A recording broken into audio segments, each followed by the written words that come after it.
Welcome to the Dave Palma Show, the podcast that revives, restores, and awakens your innermost capabilities. You have the training and the talent to succeed, but do you have the guts to fail? I love what I do. When you love what you do, you want to be the best at it. Today is about the power of you. You will change the world. Find your path to success through the journey of those who have succeeded. And now, your host, Dave Palma. Hi, welcome back to the Dave Palma Show. And on this episode, I have the author of Get There Now, Transform Yourself and the World Through Laughter, Listening, and the Power of Choice. And she'll be sharing her unique insights on leadership, the value of asking questions, and how to break bad habits and healing through laughter. Susanne Conrad, welcome to the Dave Palma Show. Oh, thank you. What a great intro. Thanks, Dave.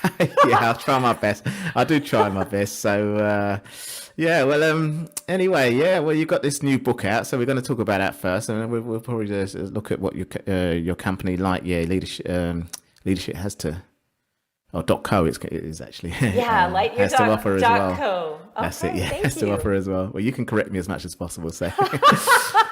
So Americans don't like to correct people with really? accents because we figure you guys really have it all together anyway. We're like, that's so cool. Okay, that's good then. That's good. Well, okay. Well, look, the ideas and insights you offer in Get There Now, your book, are meant to apply to people's both professional and personal development. So how can readers apply the lessons to both, and how do you separate those two worlds in your own life? Well, part of what I did in the book and why I wrote the book is, I'm already 61, which is a little late to write your first book. Yeah. I wrote mine when I was just nearly 50, so. Okay. It's kind of like, you finally get out of the weeds of raising kids and there's no time. There's no late time or early time to write it. People write at all different ages, don't they? So. But so, I've been a woman entrepreneur really for 30 years, and people that read the book will see that the first word of the first chapter is mom. It's my son that I had when I was 21. And so for me, as a woman, and maybe this is true of men now, and especially during the pandemic where people have been working from home, the integration between my personal life and my career life, I feel has allowed me to become a more integrous person and better at all aspects. Because, here I am on a Saturday morning. I'm the director of possibility of Lululemon Athletica. It's 2011, and I get a call from my son telling me there's been this tragedy. And so in that moment, on that weekend, who am I? Who am I going to be? How am I going to fulfill both being a mother and a leader inside a company that's facing a crucial emergency that requires something beyond what's only available as a business answer?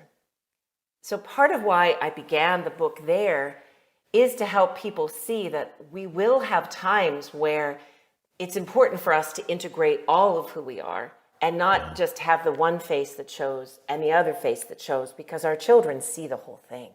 Yeah. Yeah, that's true.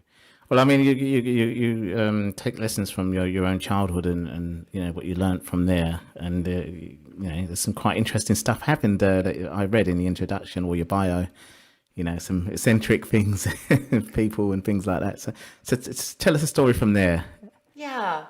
So one of the stories that I share is an early memory of being on the beach with my sister, who's older than me. And, we have this scientific, eccentric dad who's an entrepreneur. And the joke in my family was that my parents had to have separate kitchens, not separate bedrooms, because my dad would experiment in the kitchen. He would experiment with blenders. He would put the oven on self-clean to see if certain things would incinerate. So stuff was always happening in our house. So anyway, this one morning, my sister finds this incredible creature. And as you read the book, you'll see that we don't know what it is. So it's that memory of being a child, and before you have language to box something, what is just the pure experience of something? And of course, we bring it up because my sister's doing a project where she's placing these creatures into a type of resin because it's going to be part of a display of these creatures. And so it's that moment where we both realize that this creature is going to die. Yeah. And so for me, as I began to write, and I started the book when I was 59, I started to see that all of us have memories that show us core values. So for me, were I to be able to go back to that moment, and I believe that we all can, just the way we can create a future, I believe I would have probably talked to my sister and said, let's let it go.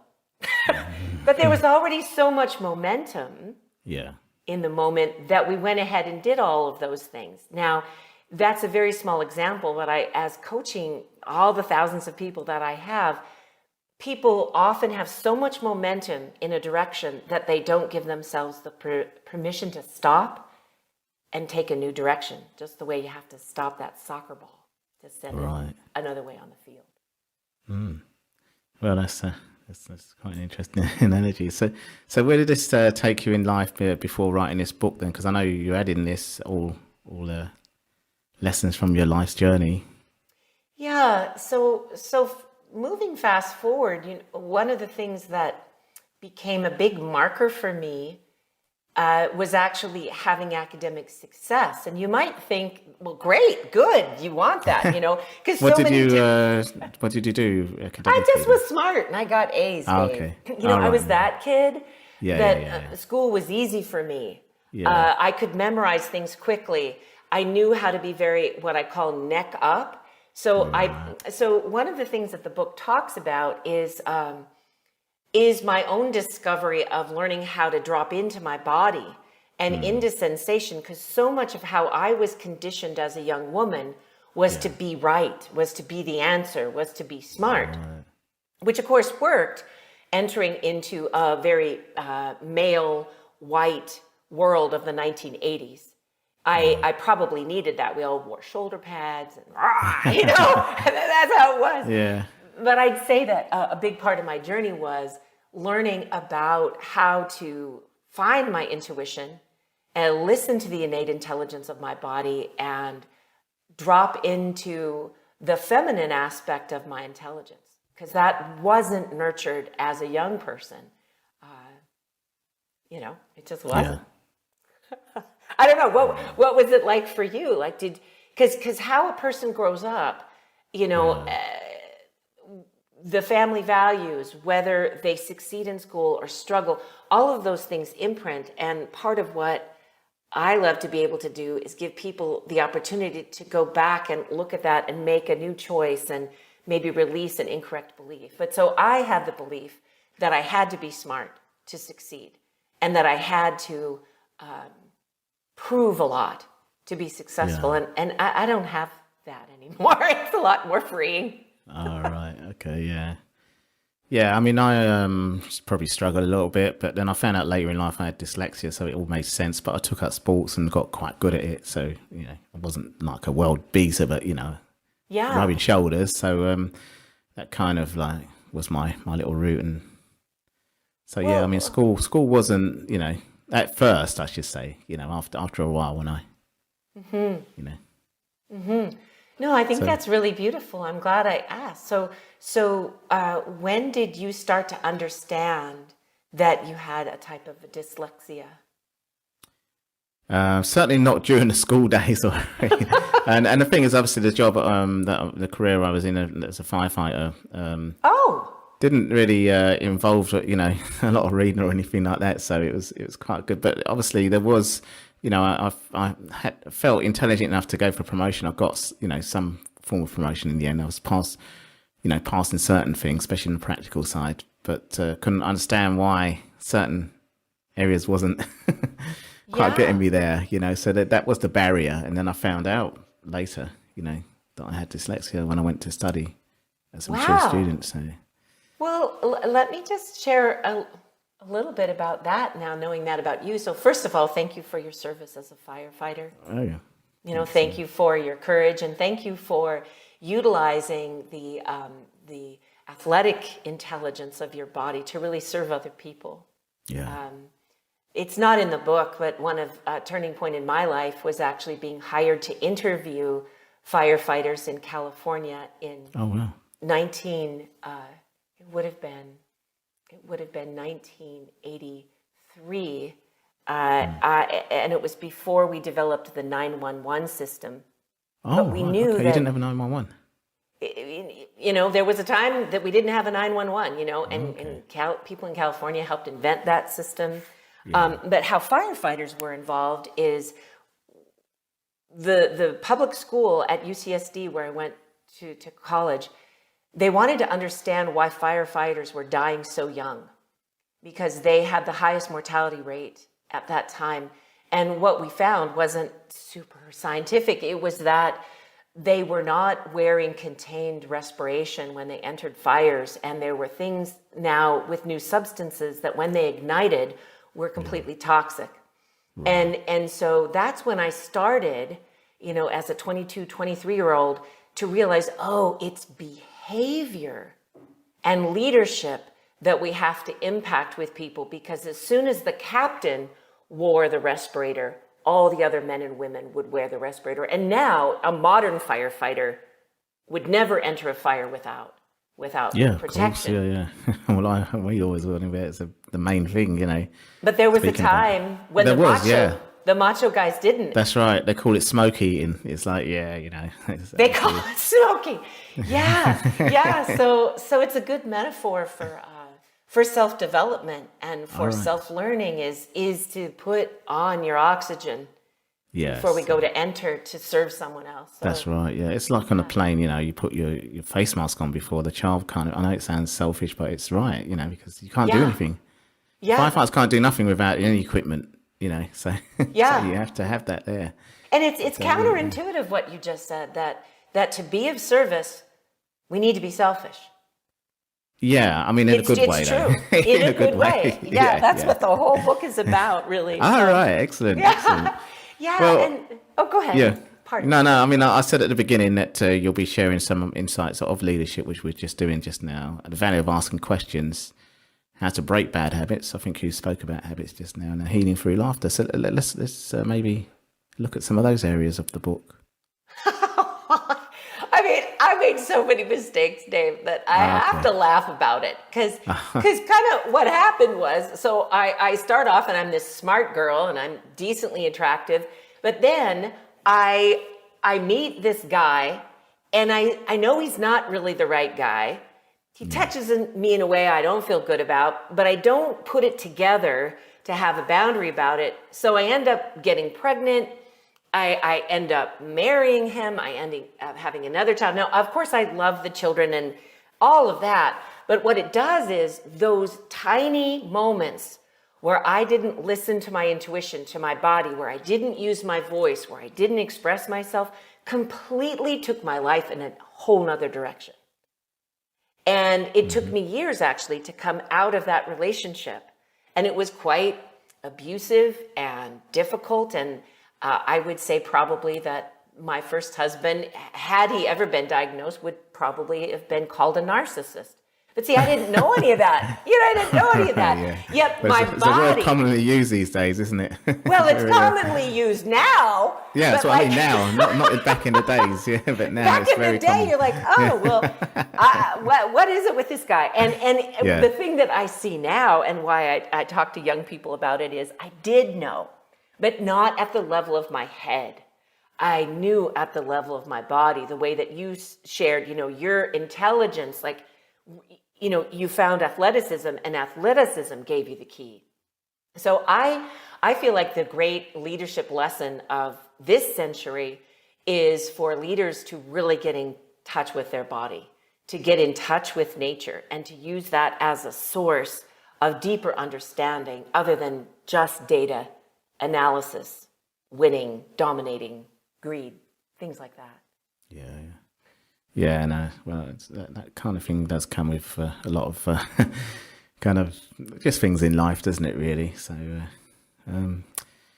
yeah. I mean, I like to channel it through sports. Certain things. So it's positive. Yeah. Sort of positive aggression or positive ways of wanting to win, stuff like that. Yeah, sports is so powerful. So, the 10 years that I served as the director of possibility of Lululemon. Lululemon Athletic, as you probably know, is focused on athletics. Began with its roots in yoga, and is one of the world's largest, most successful vertical retailers. And I had the privilege of doing. I licensed my intellectual property to the company and helped co-develop their leadership program, which has this wonderful template of having every young person that worked for the company would write a 10-year vision of their life and write their personal and their health and career goals and work backwards from that positive future. So, people would begin with athletics, and I also had the privilege of working with Lululemon ambassadors from all over the world. So people that were formerly Olympic athletes that had injuries and needed to find a new identity. Because if a person gets trained to be a ski racer or an ice skater or a gymnast, and then they no longer are that, who are they? Yeah. So that's part of what Get There Now is about. It's to give people access to finding that still clear space, which I'll call there, to get there and be there now. Because that's really where our answers are. That the answers aren't outside us.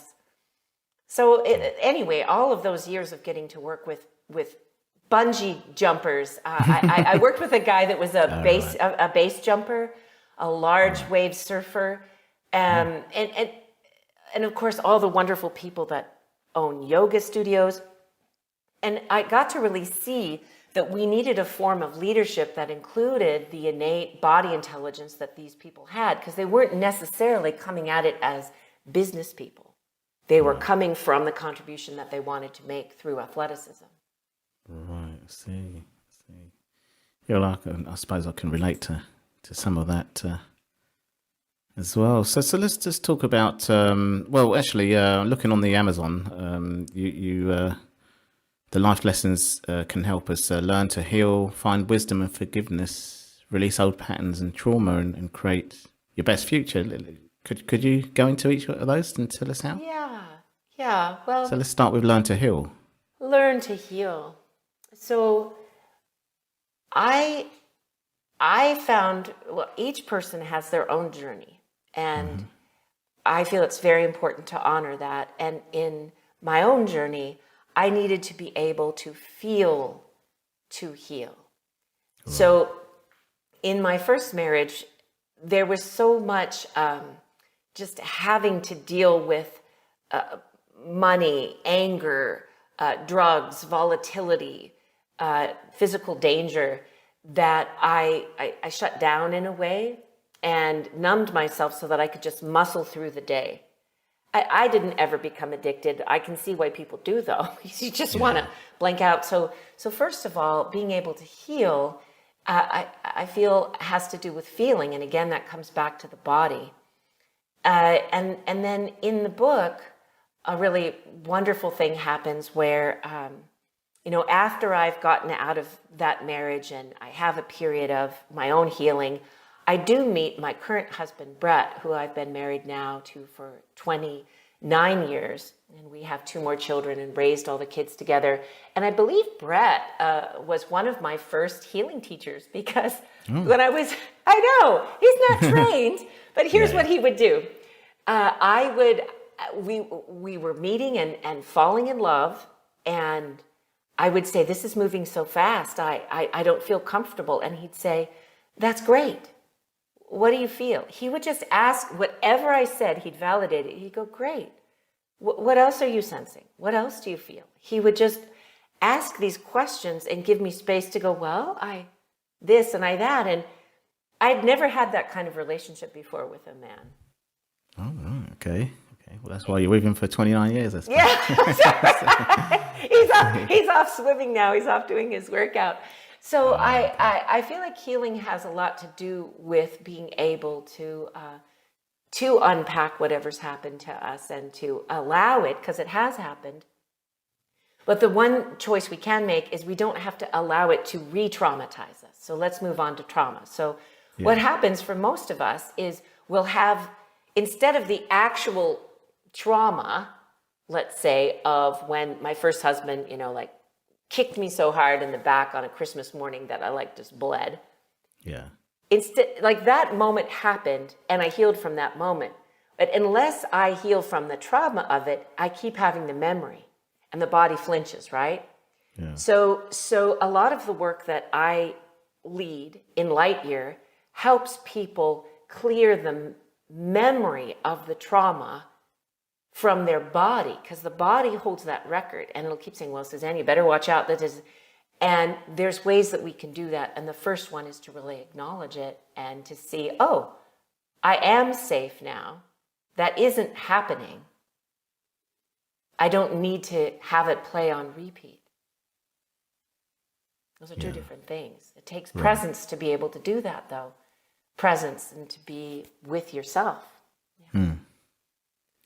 Yeah, absolutely. So let's finalize it with the create your best future. So how does the stories from the book and well, life so lessons? Most people live what I'd call a default future. So it's the future that's going to happen anyway. Yeah. Because we all have that momentum I talked about at the beginning of the podcast, that momentum, we're already headed somewhere. So people say, well, I haven't created a future. I'm like, yeah, you have. You just haven't looked at the one that you already have because you're headed that way. And they're like, oh yeah, I kind of see, I already have an idea about, well, I'll probably live this long and I could maybe get this done. And, in a best situation, I maybe could make this much money. So people typically have all these limiting beliefs and pictures from whatever family they were born into of what's possible for them. And we call that the default future. So to create a best future, the first thing we do in Lightyear is help people look at what already is going on so that they can release some of those inherited legacies. So if a person has a belief, well, life has to be hard. I have to struggle to make things work. I'll never make more money than my father made. We need to see that that's simply a belief. It isn't true. And then to create our own best future, what I see people do too, I'm not laughing at them, I love them. So imagine that I had a big backpack on, and that backpack is all my beliefs and all of my shoulds and all of my coulds, and they try to get to a place calling this thing and all of that limitation. So what we do in Lightyear is we leap to a new future where it already is what we want, which is why we begin with, what do you want to change? What do you want to be different? And then once that is changed and is different, what are you doing then that you're not doing now? And once you're doing that, what door are you closing? And then what are you accomplishing? So it allows the brain to leap to a new place instead of just being on the trajectory of where we're already headed. Now, does that make sense to you, Dave? That's the first time we've gotten to talk about that. Well, yeah, I mean, the way from my background, because I always use sports analogy, Yes. we use this thing called periodization. Yes. So basically, you do a lot of kind of the bulk training, over, say, for the sport I did, it was mostly in the winter. Yes. And then from there, you did more of the specialist kind of stuff, geared towards how you wanted to do it.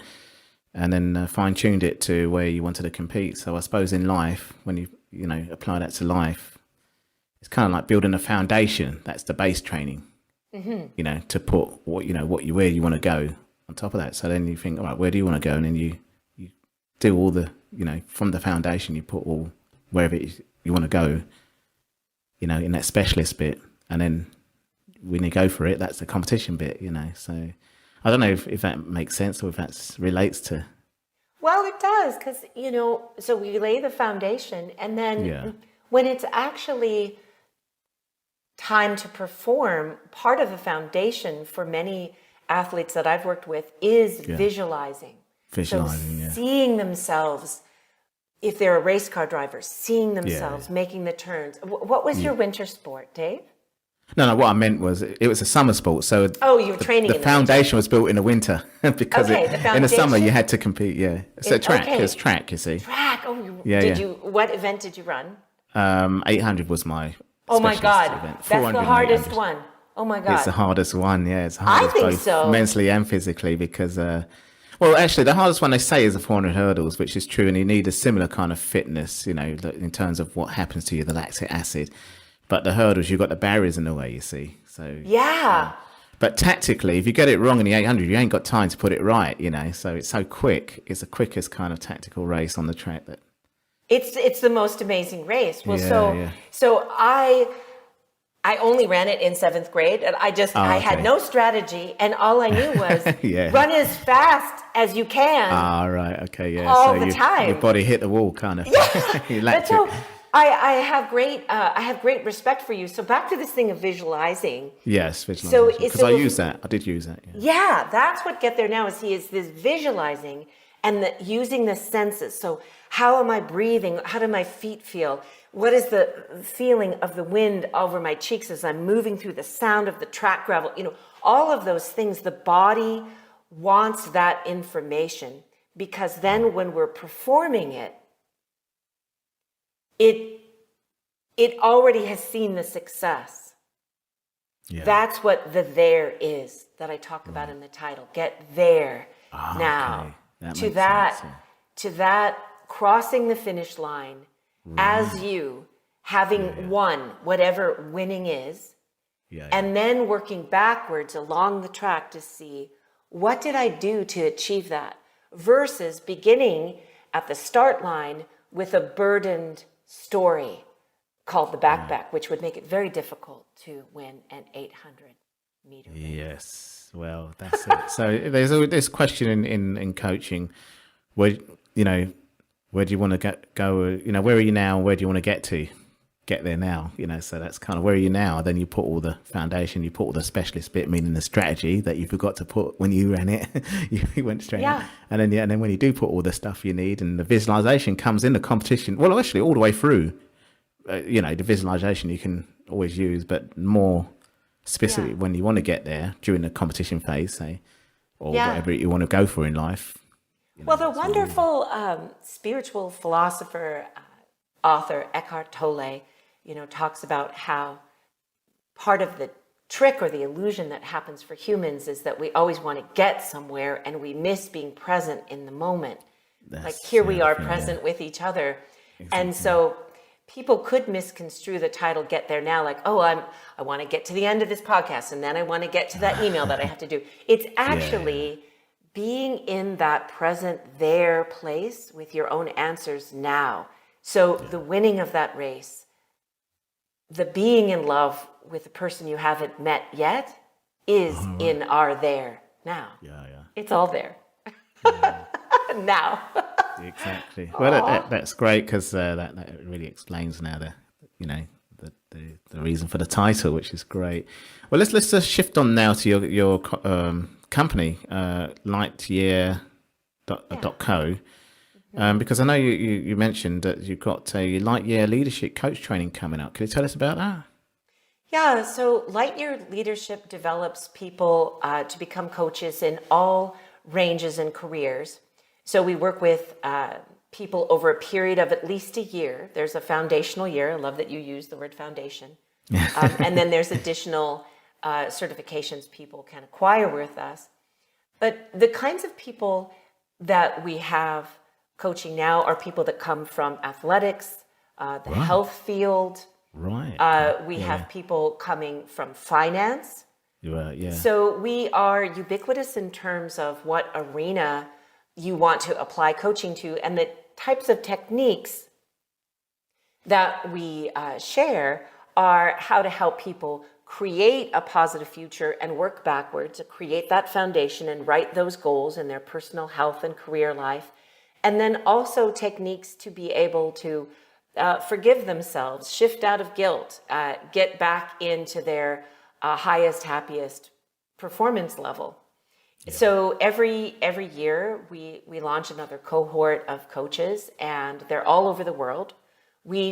I feel a little bit like Noah's wife, because in 20, I'll tell you why, it's silly, but not really. In 2016, I made a decision, Susanne, you've got to build a digital platform so you can reach more people. So I began investing in building a private digital platform for our community, and obviously working with my technology partners.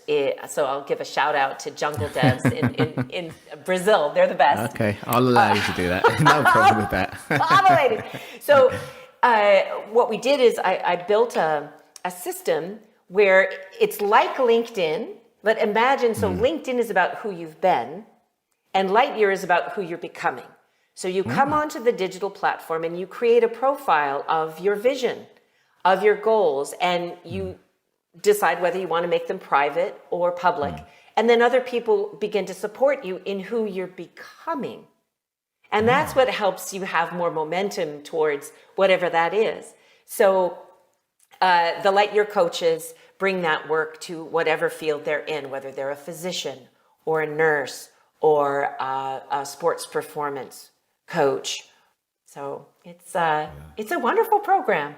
And what we want for people is for every human being to have a light year. And a light year is actually a unit of distance. It's how far light can travel in a year. It's pretty darn far. And any one of us can really go much further once we take that backpack off. Yeah. We lighten up. Excellent. Yeah. It's a bit like resistance training, isn't it? Really, it feels so light and fast once it's all the weights off your shoulder. That's the word. That's the word to use. Weight of the mental side of. It's a mental kind of thing to say. The weight of your shoulder means the mental weight of your shoulder.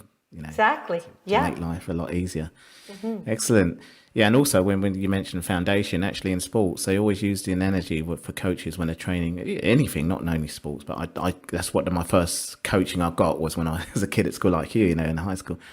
They always use the building, because they know that without foundation, the building's going to crumble, so that's why it's so important to have that any foundation, like you mentioned, for your company, as well. So excellent. Well, how can people find out more about this leadership coach when it comes up, and also your book?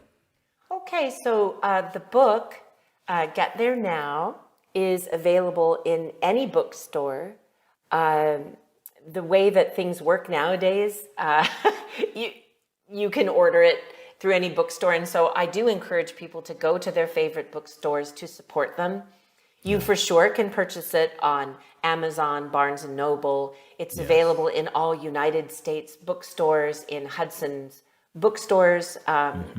Through the fall. You can find it on my website, SusanneConrad.com, and then our larger company, Lightyear.co, is where you can also join our virtual book club.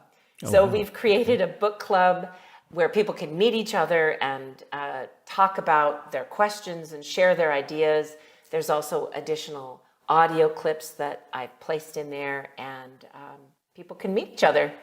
It's a place so that we can have a global, international book chat. Yeah.